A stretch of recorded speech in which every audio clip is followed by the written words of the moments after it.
yang sekarang lagi berkutat dengan skripsi. Mudah-mudahan ini menjadi satu penyegaran ya. Nanti akan ada banyak di diskusi. Saya cuma sedikit aja pengen menyampaikan. Sebentar, saya bisa share link kah? Oke. Saya coba share linknya, benar. Share screen. Oh, Bu Rahmas masih belum? Atau nggak apa-apa kalau misalkan nggak bisa share link, yang ingin saya sampaikan di sini, oke, sudah bisa. Apa bisa dilihat? Sudah Bina. Oke. Oke, sorry. Ini ya. Nah, di dalam teknik penyusunan instrumen tes pada pagi hari ini yang akan kita bahas, nah terlebih dahulu kita cek dulu apa sih sebenarnya instrumen tes itu. Nah, dalam satu penelitian itu biasanya memang selalu ada yang namanya kita mengembangkan instrumen tes. Nah, di dalam penelitian ini ada untuk di dalam satu penelitian tentunya kita ingin memaparkan suatu data, ya kan? Tujuan utamanya adalah kita ingin memperoleh data. Nah, dari kualitas data itu pasti di dalam penelitian ada satu permasalahan gitu ya.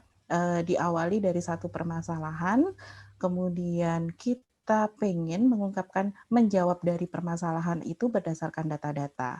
Nah, kualitas data itu ditentukan oleh dua hal. Salah satunya adalah terkait dengan instrumen penelitian. Yang kedua berkaitan dengan teknik pengumpulan data. Mungkin nanti di teknik pengumpulan data akan dibahas lebih lanjut gitu ya di sebulan atau di bulan berikutnya, atau mungkin nanti masih lanjut tentang instrumen.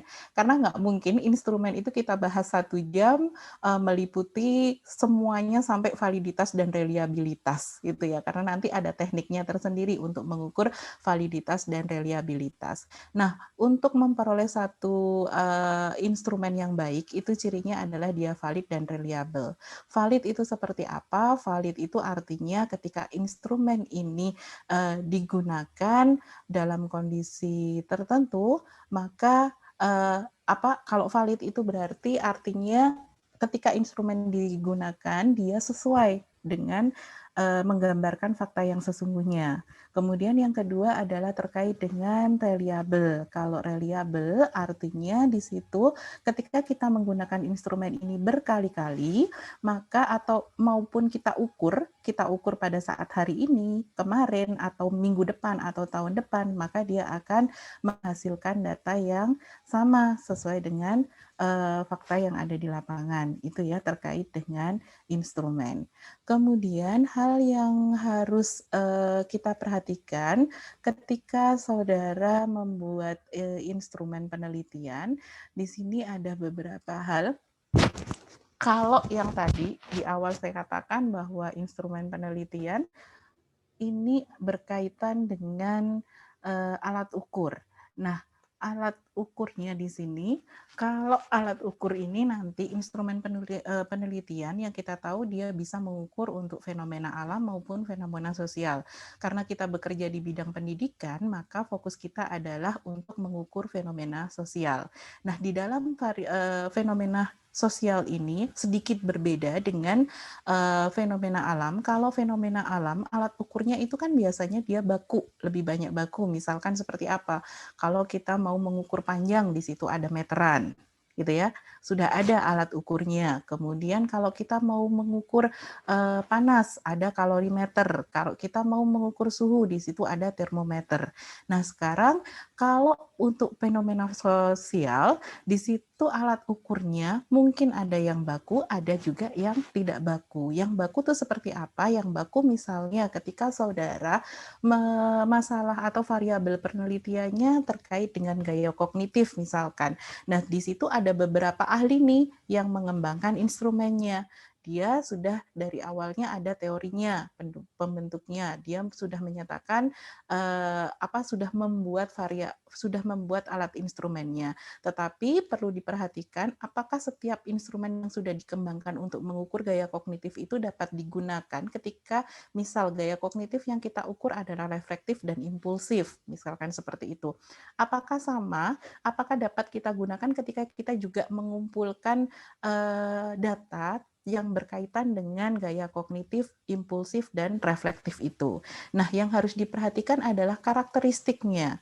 Kalian harus cek dulu ketika menggunakan instrumen yang lain. Makanya ketika di ujian skripsi, kalau kalian mengikuti atau di ujian proposal selalu ditanyakan, apakah ini hasil adaptasi ataukah hasil adopsi? Itu kan.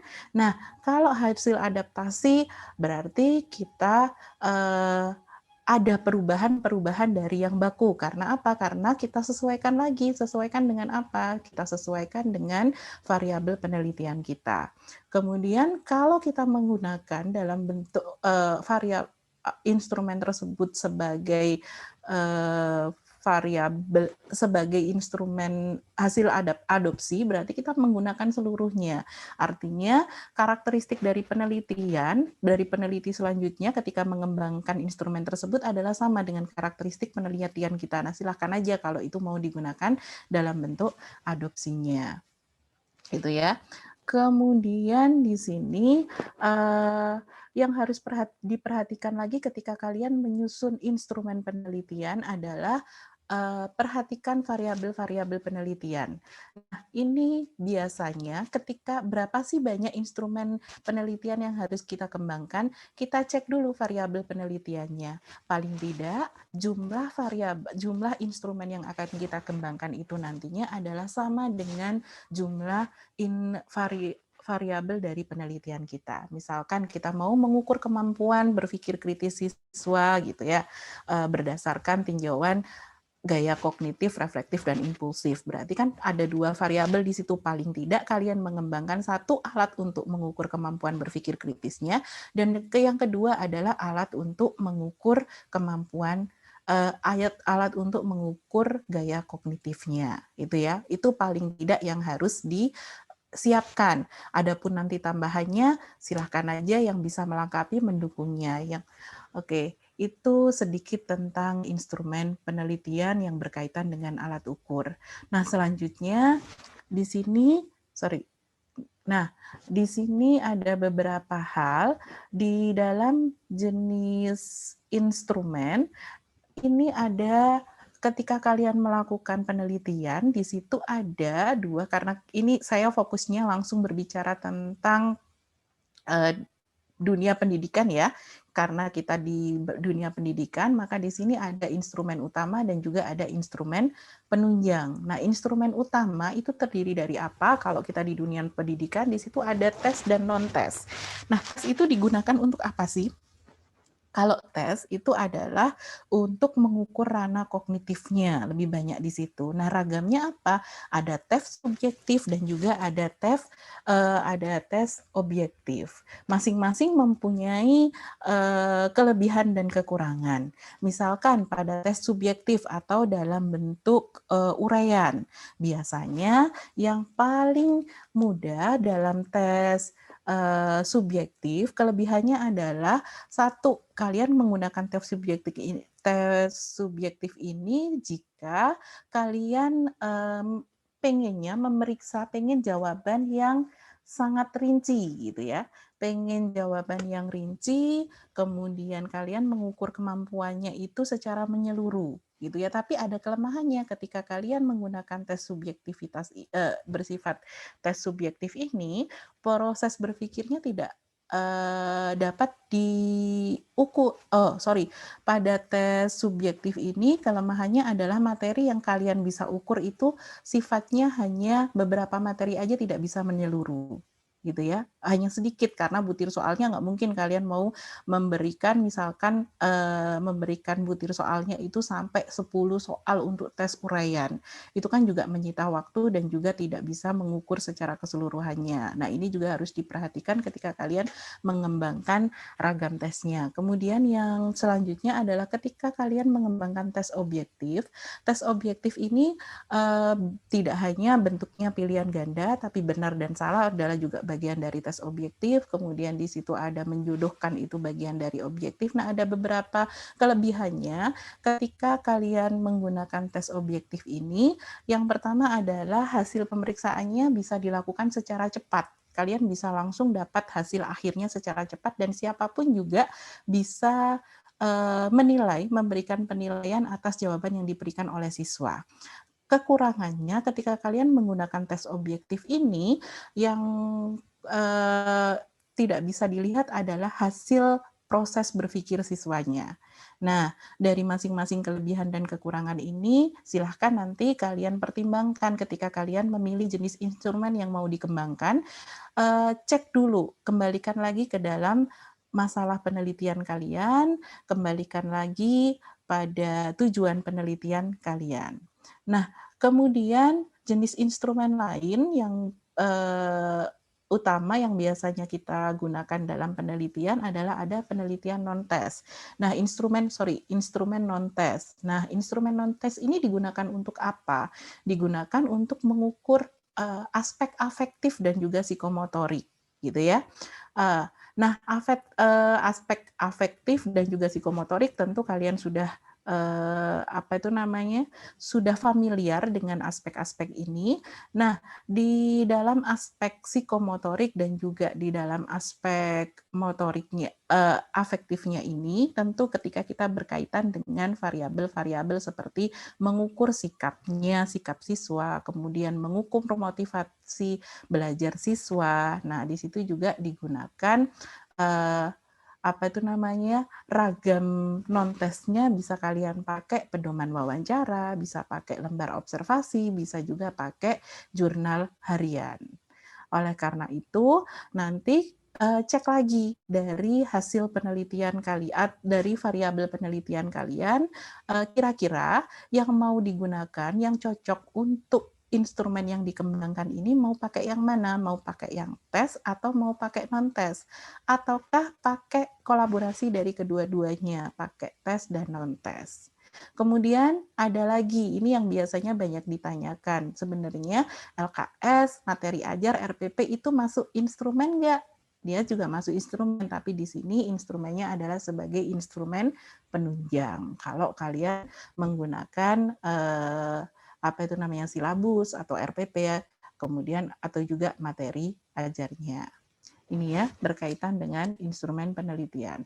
Nah, ini adalah beberapa hal yang harus kalian perhatikan ketika kalian sebelum kalian menyusun satu instrumen penelitian.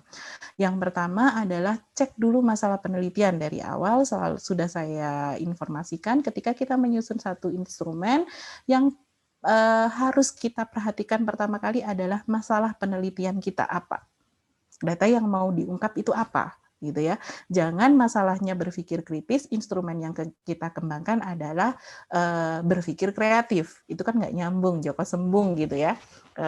Oke, kemudian yang kedua yang harus dipertimbangkan lagi adalah variabel-variabel penelitian. Tadi di awal, paling tidak banyaknya instrumen yang kita kembangkan itu sesuai dengan variabel penelitian. Itu standar minimalnya. Jangan sampai kalian mengukur 3 aspek, tapi yang kalian kembangkan instrumennya hanya 1 aspek. Nah, yang 2 gimana cara mengukurnya? Gitu ya. Kemudian yang ketiga adalah jenis datanya. Jenis data yang kalian butuhkan itu seperti apa? Nah, ini yang harus juga kalian pertimbangkan. Yang keempat, ini yang juga penting adalah sumber datanya. Sumber data artinya kalian nanti mau data ini mau diujikan pada siapa? Subjeknya siapa? Atau sumber dari data ini nanti diperoleh karakteristiknya sumber datanya seperti apa. Nah, itu juga harus diperhatikan. Kemudian sekarang, nah ini untuk menyusun instrumen itu itu yang paling pertama yang harus kita perhatikan adalah variabelnya. Nah, pada variabel penelitian kalian coba cek variabel kalian apa, kemudian kalian cari teori-teori yang berkaitan dengan variabel penelitian itu. Nah, dari teori A, teori B, teori C, tadi mungkin kalian mengadaptasi atau mengadopsi dari salah satu dari teori A, teori B, ataupun teori C itu tadi. Kemudian kalian susun secara konstruksinya, secara konstruksi atau susun definisi konseptualnya seperti apa. Oh, misalkan kalau saya mau meneliti tentang kemampuan pembuktian matematis, berarti di situ ada kemampuan membaca bukti, ada juga kemampuan mengkonstruksi bukti. Dari teorinya siapa yang mau saya ambil? Nah, dari sana kemudian saya susun definisi konseptualnya seperti apa. Oh, di dalam kemampuan menyusun bukti, misal saya ambil kemampuan menyusun bukti. Di kemampuan menyusun bukti itu ada beberapa indikator yang harus dipertimbangkan. Kalau menyusun bukti berarti yang pertama harus misalkan indikator pertamanya adalah siswa harus paham dulu nih. Mereka harus bisa mengidentifikasi premis dan konklusi. Kalau mereka tidak tahu premis dan konklusi, bagaimana mereka mau membuktikan satu permasalahan atau ketika soal itu kita berikan. Nah, kalau sudah tahu seperti itu, kemudian kita tentukan jenis instrumennya apa. Kalau kita sudah punya definisinya, nah definisi nanti ini sebagai indikatornya, gitu ya. Kemudian kita tetapkan jenis instrumennya. Jenis instrumen yang kita tetapkan ini nanti, apakah tadi kita pakai tes, pakai non-tes, ataukah yang lain, gitu ya. Kemudian yang terakhir adalah baru kalau kita sudah tetapkan jenis instrumennya, kemudian kita susun butir instrumennya. Apakah berhenti sampai di sini karena kita topiknya adalah tentang penyusunan instrumen tes? Nanti sebenarnya masih ada kelanjutannya. Setelah penyusunan butir instrumen tes ini, apa yang harus dilakukan? Setelah penyusunan butir instrumen ini, sebenarnya yang harus dilakukan adalah kita lakukan uji validasi. Nah, ini yang biasanya kalau uji validasi ini digunakan untuk apa? Ya tadi balik lagi di awal saya sampaikan bahwa ciri instrumen tes yang baik dia harus valid dan reliable. Gitu ya. Nah, di dalam uji validasi ada beberapa macam yang harus diperhatikan. Ada validasi internal, ada juga validasi eksternal. Nah, masing-masing dari itu kalau validasi yang paling gampang adalah validasi melalui pakar, itu yang pertama, gitu ya. Nah, permasalahan yang sering kita temui ketika kalian menyusun atau ketika mahasiswa menyusun skripsi atau menyusun butir soal, ketika sudah divalidasi pakar dan di situ diberikan hasil validasinya, seringkali hasil validasi itu biasanya kan ada catatan kecil tuh, apakah ini nanti layak untuk digunakan atau tidak instrumennya. Nah, ketika ada catatan dari validator, harusnya setelah diberikan itu dikembalikan lagi ke validator, gitu ya. Apakah benar perubahannya? Kalian lakukan perubahan. Jadi tidak hanya setelah divalidasi kalian dapat hasilnya, kemudian ya udah valid gitu. Udah valid. Nah, valid tapi kan di situ ada catatannya. Kalau ada catatannya harus kembali lagi ke validator, gitu ya. Sampai memenuhi kriteria yang diinginkan. Jadi tidak hanya sekedar valid kemudian ya sudah saya udah valid nggak akan lakukan perubahan apapun, sehingga yang dipakai hasil validasi maupun yang tidak itu tetap sama. Nah, itu yang tidak diperkenankan. Kemudian setelah validasi harusnya kalau mau memperoleh hasil yang valid dan reliable, maka langkah lanjutannya adalah uji coba. Uji coba kemana? Misalkan uji coba ya jangan diuji cobakan dulu, namanya uji coba ya. Uji coba itu tidak uji coba terbatas mungkin ya. Jadi untuk jumlah siswa yang diuji cobakannya itu juga sebenarnya tidak ada batasan gitu ya. Harusnya diuji cobakan dulu, diuji cobakan kemana? Misalkan harusnya kemampuan pembuktian ini maunya saya uji cobakan ke anak siswa kelas 7. Boleh kalian uji cobakan di anak kelas 8 yang sudah pernah menerima materi tentang yang mau diuji cobakan itu tadi. apakah mereka bisa mengerjakannya. Nah, baru nanti setelah hasil dari uji coba itu nanti, atau boleh jadi kalian juga bisa menguji cobakan di kelas lain yang setara, misalkan kelas 7, tadi kan mau saya ujikan ke kelas 7. Di kelas 7 itu ada beberapa kelas, misalkan ada kelas A, kelas B, kelas C. Nah, di situ saya mau ambil datanya adalah di kelas A, berarti uji cobakanlah instrumen yang sudah kalian susun tadi pada kelas lain yang bukan kelas A, misalkan seperti itu. Nah, nanti dari hasil itu kalian analisis lagi apakah ada permasalahan di sana gitu ya. Nah, itu nanti juga berpengaruh, baru nanti finalisasi apakah bisa dibaca, apakah bisa diselesaikan. Nanti kalian bisa mengira-ngira mana sih jawaban-jawaban atau soal-soal yang harus diperbaiki lagi gitu ya. Itu adalah kalau mau langkah secara menyeluruh terkait dengan instrumen butir soal yang kita kembangkan. Nah, apa saja sih di sini ketika kalian menyusun instrumen ini ada beberapa kisi-kisi yang harus kalian sertakan di situ. Di situ adalah satu misalkan tentang materinya, harus terlihat materinya, kemudian ada kompetensi dasarnya. Nah, kompetensi dasar, kemudian di situ ada indikator kemampuan yang diukur, seperti yang tadi kalau misalkan kalian mau mengukur tentang kemampuan pembuktian, kalian cek dulu kemampuan pembuktian mana ini, indikator mana yang mau diukur. Kemudian jenjang kognitifnya, apakah ini masuk kognitif C1, C2, C3, C4, C5, atau C6 gitu ya, cek dulu. Jadi nanti ini nanti berguna untuk membantu kalian membuat kata operasionalnya. Misalkan kalau C1, dalam C1 kan hanya di bagian memahami. Nah, itu kata operasionalnya seperti apa gitu ya.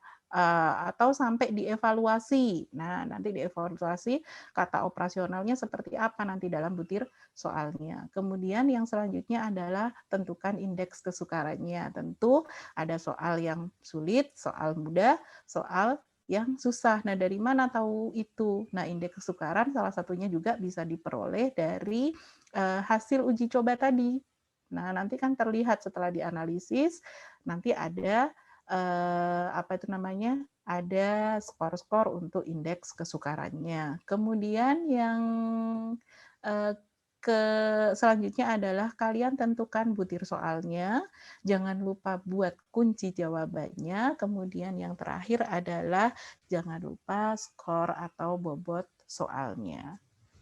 Itu Bu Anis, mungkin sebagai pengantarnya kita lebih banyak untuk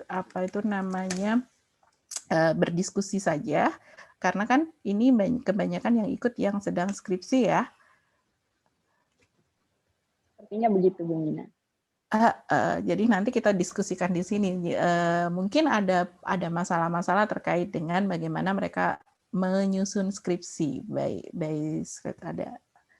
Oke, Bu Anis, itu yang bisa saya sampaikan terkait dengan bagaimana membuat instrumen.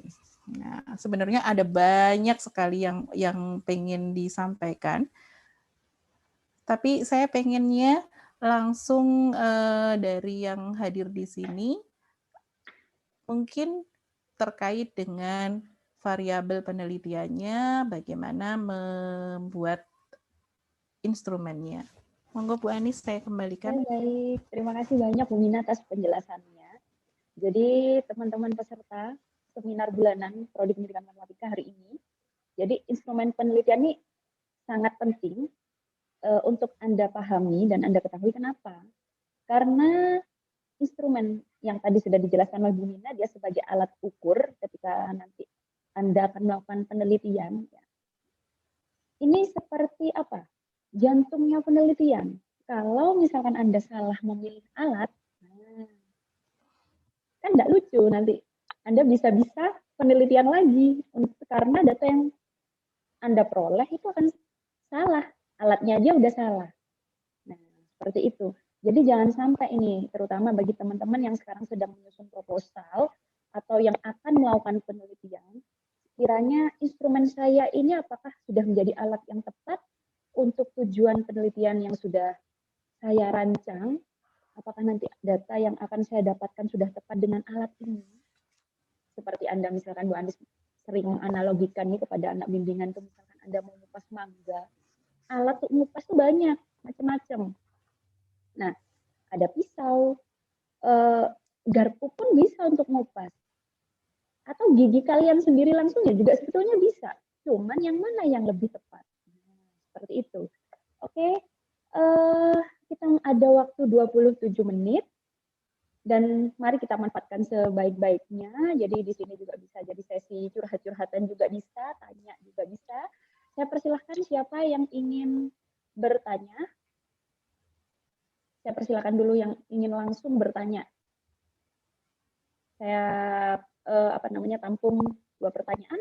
Silakan.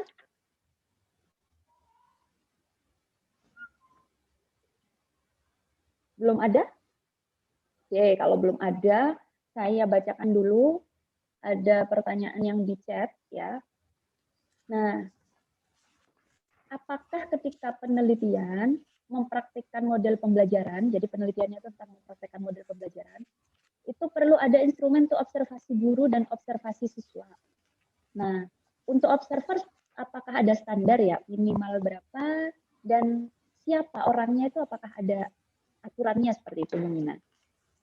Oke. Nah, ini yang banyak. Kalau untuk model mempraktekkan model pembelajaran tentu perlu instrumen non-tes. Tadi kan salah satu di awal tadi saya jelaskan ada pembagiannya, ada instrumen tes dan instrumen non-tes. Nah, ketika kalian mempraktekkan pembelajaran, tentu di situ ada pengen melihat ketercapaian apakah model itu benar-benar dipraktekkan atau apakah pembelajaran yang dilakukan itu sesuai dengan model yang dirancang. Nah, ini tentu butuh yang namanya instrumen lembar observasi. Itu adalah bagian dari instrumen non-tesnya. Tetap ada untuk observasinya, ada instrumen lembar untuk guru, aktivitas guru, dan juga untuk aktivitas siswa. Nah, kemudian apakah ada standar minimal atau siapa saja yang boleh sebagai observer?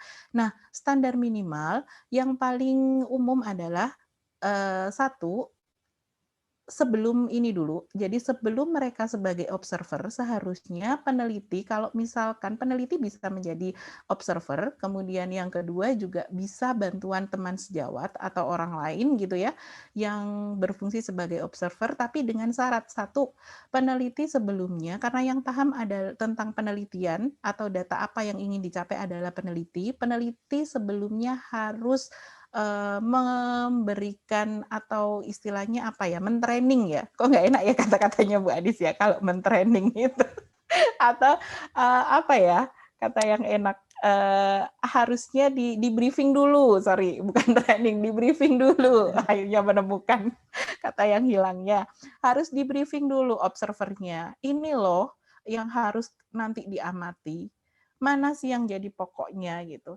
mereka harus bisa membaca dari lembar observasi yang kalian bikin.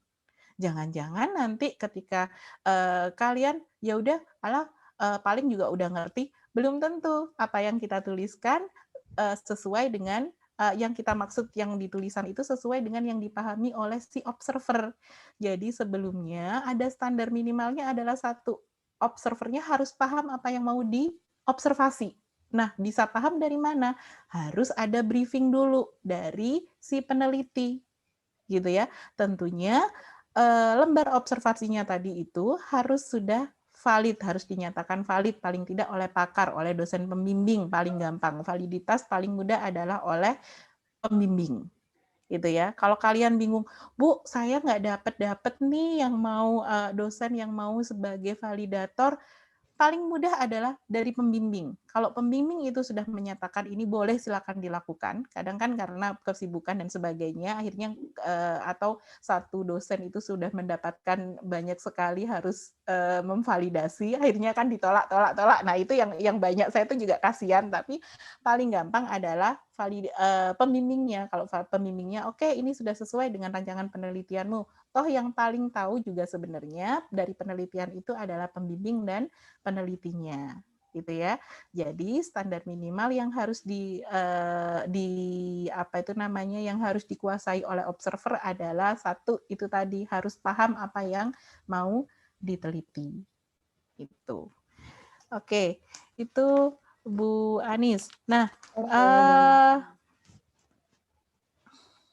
nah ini untuk instrumen observasi tadi, Bu Mina kan menyebutkan kalau memang kita mempraktikkan suatu model pembelajaran, ya, maka kita harus memastikan apakah benar-benar model tersebut yang digunakan ketika pembelajaran berlangsung. Jangan-jangan nyeleneh. Nah, karena itu makanya itu butuh yang namanya observasi tadi. Nah, ini lebih khususnya apakah harus ada dua-duanya ya Bu Mina ya, observasi guru dan observasi siswa atau boleh salah satu? Oke, kita balik lagi. Apakah perlu observasi guru atau observasi siswa? Kita balik lagi ke permasalahan yang mau kita angkat dulu. Gitu ya. Kita cek balik lagi ke masalah yang mau diteliti. Fokus kita di mana nih? Apakah perlu dua-duanya atau tidak? Nah, itu harus pertimbangannya dari kalau keterlaksanaan model, tentunya kalau model pembelajaran itu kan nggak hanya dari satu sisi, gitu ya, nggak hanya dari satu sisi, dari sisi gurunya aja yang mau kita amati gitu ya. Apakah dia guru itu kan ini yang agak sedikit rancu ya dalam penelitian pendidikan sebenarnya. Dalam penelitian pendidikan yang agak rancunya adalah satu, mahasiswa sebenarnya kan masih belum boleh untuk mengajar.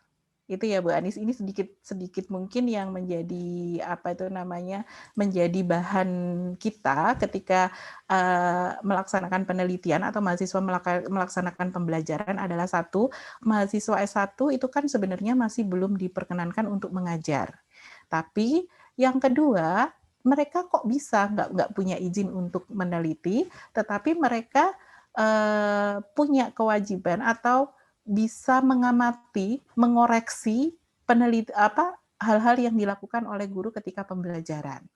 Nah, tentunya karena ini adalah bagian dari penelitian, sekali lagi yang paham benar tentang apa yang mau diteliti adalah si peneliti itu. Semuanya sudah ada di rancangan pembelajarannya, sehingga ketika pembelajaran harusnya bukan siswanya atau bukan si peneliti yang melakukan pembelajaran di kelas. Karena satu tadi itu aturannya kan seperti itu ya, mahasiswa masih belum boleh, belum punya, bahkan sudah lulus S1 pun sebenarnya belum boleh mengajar kalau aturannya harus sudah bersertifikat guru kalau kita merujuk ke aturan gitu ya.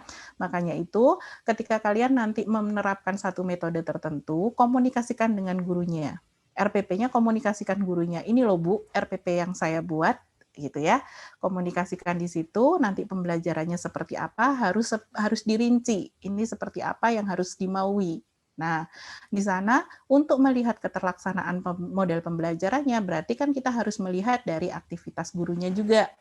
Kita lihat, karena di dalam RPP yang kita rancang itu kan fokusnya tidak hanya ke guru, tapi juga ada dua sisi. Pembelajaran kan tidak berlangsung satu arah. Ada dua arah, ada keterlibatan guru dan juga ada keterlibatan siswa. Sehingga kalau hanya mengamati guru, apakah keterlaksanaannya itu bisa tercapai? Tentu tidak gitu ya. Nah, harus dilihat dari dua sisinya itu. Jadi aktivitas siswanya apakah benar-benar sesuai? Apakah ketika guru memberikan instruksi A, si si peserta didik juga melakukan A gitu. Jangan-jangan gurunya instruksinya A, peserta didiknya melakukan B. Nah, itu juga kan menjadi nanti temuan-temuan yang nanti kalian harus sertakan, harus tampilkan juga pada saat menyusun hasil penelitiannya. Gitu. Ya, terima kasih Bu Mina. Jadi sudah jelas ya teman-teman semua di sini mengenai praktek model pembelajaran dan instrumennya berupa apa. Nah, baik, saya buka lagi pertanyaan selanjutnya.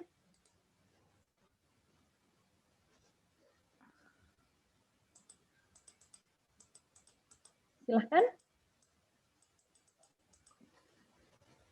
Nah, jika tidak ada nih, saya akan memancing pertanyaan lagi nih. Saya ada pertanyaan Bu Mina, tapi ini memang sering dialami oleh mahasiswa yang sedang proses untuk melakukan penelitian ketika menyusun instrumen seperti itu. Nah,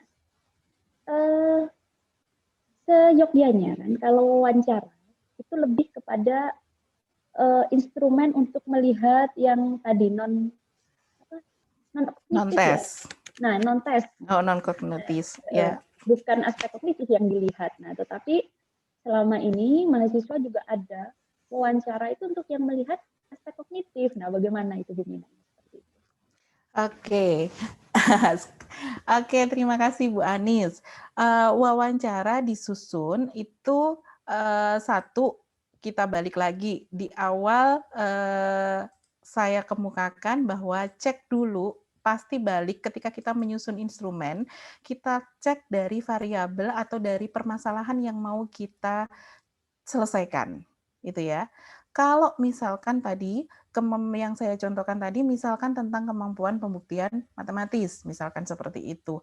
Nah, kita tidak hanya wawancara, kalau dalam wawancara ini tentunya kita tidak hanya sekedar ini yang juga banyak dialami oleh mahasiswa ya, ketika menyusun instrumen wawancara itu hanya menanyakan misalkan dalam kemampuan pemahaman konsep misalkan, yang biasanya paling sering dipakai adalah tentang polia, memahami masalah. Kemudian di wawancaranya ini adalah pendukung. Tadi kan saya katakan bisa jadi bisa kombinasi antara tes dan non-tes gitu ya. Nah, ini nanti bisa dilihat juga ketika diwawancara itu untuk melihat bagaimana kekonsistenan dari si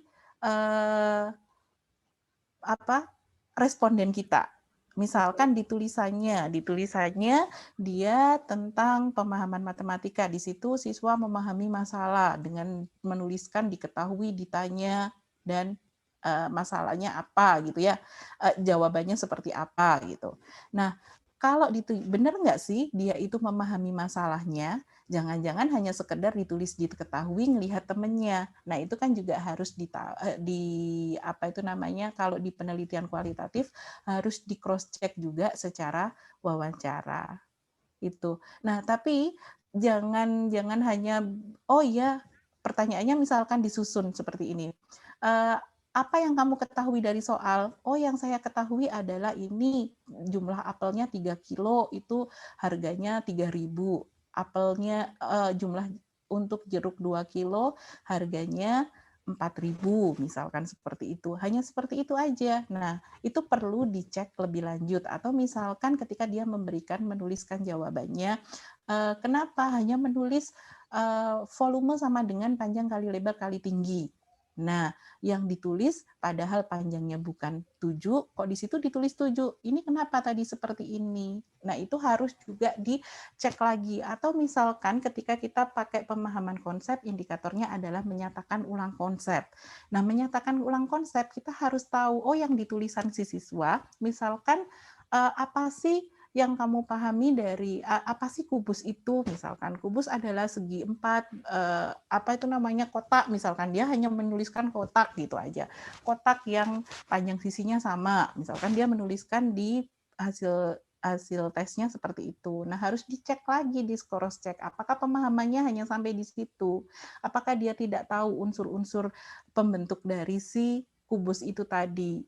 Nah, Bu Anis, ini yang paling banyak saya jumpai kebetulan di beberapa bimbingan saya ketika mereka menyusun wawancara, di pedoman wawancara itu mereka hanya menuliskan apa yang kamu ketahui tentang A. Kemudian bagaimana, apakah kamu menemukan kesulitan? Jawabannya hanya ya dan tidak. Nah, kalau jawabannya enggak Bu, saya enggak menemukan, ya udah selesai. Nah, itu ketika diwawancara, itu adalah yang kalian tuliskan di dalam pedoman wawancara, tentunya paling tidak itu adalah rambu-rambu yang harus kalian tanyakan. Di lapangannya, kalian harus bisa mengorek lebih dalam terkait dengan pemahaman siswa, kalau memang variabel pemahaman siswa yang kalian mau ukur. Misalkan kayak tadi saya contohkan, apa sih yang kamu pahami tentang kubus misalkan yang tadi. Nah, dia hanya menjawab kota, ya kubus itu pokoknya ya kayak rumah itu aja tapi nggak ada gentengnya. Nah, cek lagi. Itu kan secara bahasa mereka yang dia pahami, konsep yang ada di bayangan siswa. Apakah benar dia hanya sampai pada konsep seperti itu yang dia pahami tentang kubus? Kalian juga harus cek juga, oh tahu nggak ya kalau ini bagian, kalian bisa pancing juga siswanya, pancing dengan apa? Dengan gambar misalkan. Tahu nggak ya ini bagian kubus ini dinamakan apa ya? Mana sih panjangnya, mana sih sisinya, mana sih yang ini titik sudutnya. Nah, itu juga bisa digali lebih lanjut. Ketika siswa menyatakan kalian misalkan di pedoman wawancaranya ada, apakah kalian menemukan kesulitan gitu ya? Jawabannya tidak. Ya udah, langsung ke pertanyaan sebelumnya. Nah, tidak, ketika siswa menjawab tidak, seharusnya si peneliti itu juga harus cek lagi. Benar nggak sih anak ini tidak menemukan kesulitan? Coba pancing dengan pertanyaan lain yang setara, atau dengan kalian juga harus bisa menyiapkan pertanyaan-pertanyaan lain yang bobotnya setara dengan yang kalian ujikan pada saat kalian memberikan tes soal tesnya itu tadi, gitu ya, yang sama gitu, cuman bahasanya dibedakan. Nah, kalau dia bisa menjawab, berarti ya memang dia benar-benar nggak menemukan kesulitan. Tetapi kalau dia masih ada apa ya itu, nah itu berarti dia belum benar-benar menemukan tidak menemukan kesulitan. Jadi harus dipancing-pancing terus, itu yang harus kalian lakukan. Jadi tidak hanya sebatas ya dan tidak gitu ya. Ketika saya baca lagi ya transkrip wawancaranya, nah ketika saya baca transkrip wawancaranya di penelitian, kebetulan ini kasusnya di beberapa bimbingan saya. Nah ketika saya cek transkrip wawancaranya, loh ini apa nggak ditanya lagi Mbak? Maksudnya ini apa? Apa nggak ditanya lagi ininya? Enggak Bu, saya nggak nanya lagi. Harus ditanyakan lagi kalau memang itu belum menjawab rumusan penelitiannya. Seperti tadi saya contohkan, kalau memang itu tentang pemahaman matematik, misalkan dari menyatakan ulang konsep, kalau sampai belum menemukan bahwa dia benar nggak sih siswa ini mampu menyatakan ulang konsep atau tidak, nah itu harus cek kembali lagi ke lapangan. Harus melakukan wawancara ulang dengan si siswanya. Itu yang bisa saya sedikit bagi, Bu Anis. Baik, terima kasih Bu Mina. Jadi seperti yang ini kalau saya mau ada garis bawah di sini, instrumen penelitian untuk satu variabel penelitian tidak harus satu. Jadi bisa lebih dari itu, bisa gabungan dari itu. Ada tes, ada non-tes. Salah satunya tadi yang sudah dijelaskan wawancara. Cuma yang harus di garis bawahi lagi ya, ketika menggunakan instrumen wawancara, maka untuk penelitian yang sifatnya kualitatif, karena kualitatif kan itu kita harus menggali sedalam-dalamnya teman-teman penelitian yang kita peroleh, sehingga seperti yang dijelaskan Bu Mina tadi ya, tidak hanya berhenti ketika pertanyaan yang dibuat untuk pedomannya itu seperti itu, kemudian dijawabnya apa, sudah stop. Nah, namanya aja itu pedoman, Anda memang bertanyanya sesuai itu, tetapi tetap harus digali lagi, seperti itu ya. Baik. Wah, ini ada pertanyaan yang berbahasa Inggris, Bu Mina. Dear Miss Mina, I would like to ask about validation instruments. Should we insert it into our research report and describe all about validation result? Jadi tentang validasi instrumen. Apakah bisa dimasukkan ke dalam laporan penelitian dan dideskripsikan semuanya tentang hasil validasi tersebut? Bagaimana Bu? Oke, untuk terkait dengan validasi instrumen, ini sebenarnya bagian dari tidak perlu di bagian pembahasan gitu ya, tapi fokusnya di situ di bagian metodologinya. Nanti disertakan bahwa instrumen yang dikembangkan ini hanya sudah divalidasi oleh siapa, kemudian dinyatakan hasilnya valid atau tidaknya. Jadi di bagian metodologinya. Kalau mau hasil validasi lengkapnya, nah kalian bisa taruh hasil itu di bagian lampirannya, gitu ya. Di bagian apa itu namanya ini bab 3-nya atau di metodologinya nanti disertakan ini kisi-kisinya ada di lampiran seperti apa, kemudian ini sudah divalidasi, yang tentunya yang sudah tervalidasi ya, yang akan diujikan itu. Itu Bu Anis. Baik, terima Jadi kasih Bu Ina. biar nggak campur aduk di bagian pembahasan, kecuali satu Bu Anis, ini agak sedikit harus dicek lagi ya, kecuali ketika kalian melakukan penelitian pengembangan atau berbasis produk gitu ya. Kalau produk tentu harus ditampilkan secara keseluruhan step-stepnya yang harus digambarkan ya di dalam bagian hasil dan pembahasan, kan step-stepnya ada step hasil validatornya. Nah, itu yang tentu penting yang harus disertakan dalam dalam laporan penelitian kita. Jadi tergantung jenis penelitiannya dulu. Penelitiannya apa? Kuantitatif, kualitatif, ataukah penelitian pengembangan? Kalau penelitian pengembangan tentu harus itu disertakan secara keseluruhannya di dalam hasil dan pembahasan sebagai bagian dari step-step pada langkah-langkah pengembangan yang kalian rujuk. Ya, gitu. Oke. Jadi seperti itu. Wah. Ini yang pernah nanya, insya Allah mau kuliah di luar, makanya berbahasa Inggris. Amin. Oh ya teman-teman, ini sebelum berakhir kurang 6 menit, itu sudah ada link presensi yang sudah dibagikan oleh Leli. Jangan lupa teman-teman untuk mengisi itu yang sudah hadir hari ini. Oke, kita masih ada waktu 5 menit ya. Mari manfaatkan sebaik-baiknya. Saya buka sesi pertanyaan kembali. Silahkan, ada yang ingin bertanya langsung. Oke, Bu Anis, mungkin sedikit ya. Halo, kok jadi putus-putus? Ada tambahan lagi, Bu Mina? Oke, mungkin ini sih yang coba saya gesernya.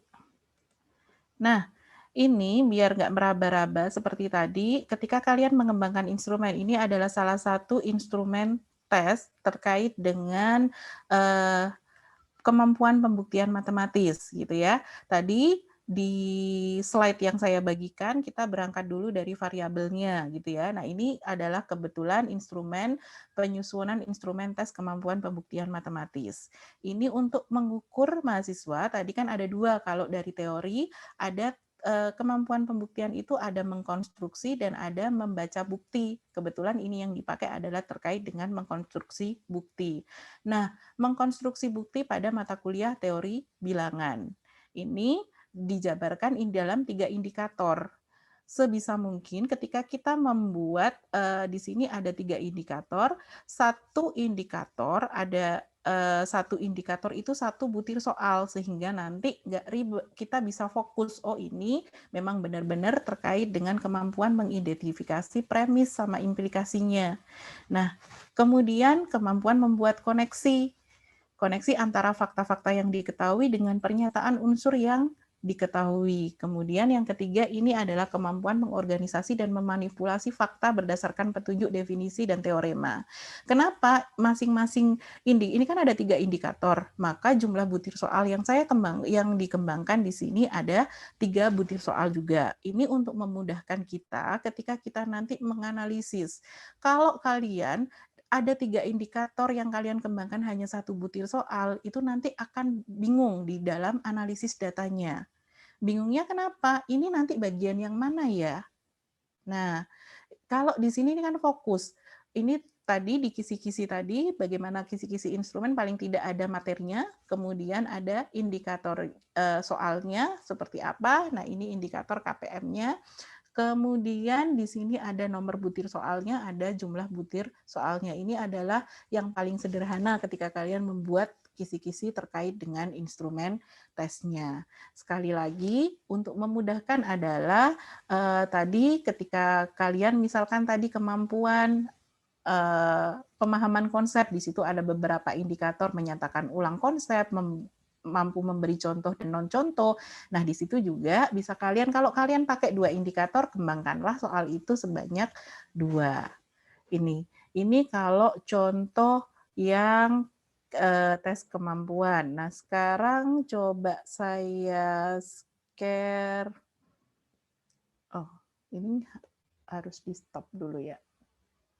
Nah, itu adalah salah satu contohnya. Kemudian tadi juga dikatakan bahwa selain ada skor, kemudian di sini ada selain kisi-kisi tadi juga ada pembuat skornya. Nah, kalau yang di pembuat skornya nanti dilihat dulu sebentar, kalau ini pedoman penskorannya. Nah, ini tadi sekali lagi balik lagi karena ini tujuannya adalah mendeskripsikan kemampuan penelitiannya. Ini saya pedoman penskorannya, ini ada 0, 1, 2, 3 sampai dengan 4. Ada 5 skor ya, di situ ada 0, 1, 2, 3, 4. Nah, di sini karena kemampuan menggunakan premis, definisi, teorema terkait pernyataan, ini kan indikatornya. Nah, kalau premis dan konklusinya berarti di sini terkait cek pedoman penskorannya. Ini kan mau mengukur penggunaan premis, definisi atau teorema yang terkait pernyataan. Berarti dia skornya paling tinggi jika memuat logika yang baik yang memanfaatkan. Ini kan karena menggunakan. Berarti di sini harus ada memanfaatkan premis, definisi atau teorema dengan tepat. Ini untuk membangun suatu buktinya. Jadi indikator-indikator atau kata-kata penting, keyword-nya yang ada di indikator itu, ketika kalian melakukan pedoman penskoran juga termuat di sana. Oke, kemudian nanti skor mulai menurun, berarti ada yang salah di situ. Nah, ini bisa kalian jadikan rujukan. Jangan sampai ketika indikatornya kemampuan menggunakan premis dan definisi, uraiannya skornya skor 4 jika mereka dapat misalkan dapat menjelaskan langkah-langkahnya dengan baik. Nah, itu kan tidak masuk, tidak sesuai dengan jabaran indikatornya. Jadi ketika kalian menguraikan, membuat pedoman penskoran juga harus dilihat jabaran uraiannya ini adalah dijabarkan berdasarkan indikator yang kalian gunakan. Oke. Nah, sama ketika di indikator yang kedua kita lihat kemampuan mengorganisasikan dan memanipulasi fakta. Berarti di sini ketika kita mau memberikan penilaian, ini juga harus tepat di sini, mengorganisasi dan memanipulasi fakta. Mengorganisasi berarti kan terkait dengan ada langkah-langkahnya, algoritma pembuktiannya. Gitu ya, ada urutannya karena di sini mengorganisasi. Itu ya. Jadi kesesuaiannya ini yang biasanya sering sekali dijumpai, indikatornya apa, kemudian pedoman penskorannya atau cara penilaiannya ini yang tidak sesuai, tidak menggambarkan, tidak berubah jabaran dari indikator tersebut. Itu Bu Anis, tambahan dari saya, mudah-mudahan bisa bermanfaat. Jadi langsung prakteknya. Baik, terima kasih Bu Mina. Tadi Bu Mina sudah langsung mencontohkan bentuk instrumen salah satu ya. Dan sayang sekali waktu kita sudah menunjukkan pukul 11 lewat 1 menit. Sebetulnya masih banyak ya yang bisa dibahas mengenai instrumen penelitian. Tapi karena memang keterbatasan waktu, saya kira juga yang dijelaskan Bu Mina juga sudah sangat banyak juga.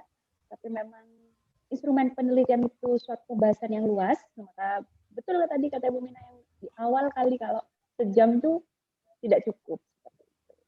Ya, kemungkinan bisa dilanjutkan di pertemuan-pertemuan bulan berikutnya seperti itu.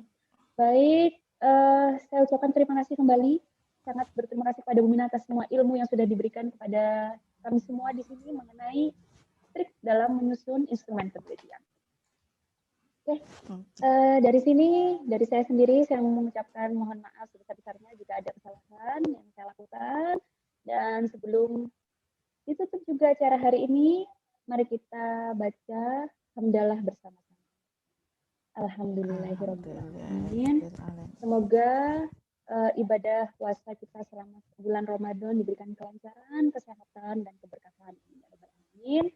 Kita akhiri pertemuan hari ini. Terima kasih teman-teman semua. Wassalamualaikum warahmatullahi wabarakatuh. Waalaikumsalam warahmatullahi wabarakatuh. Terima kasih Bu Anis. Semangat semua yang sedang skripsi.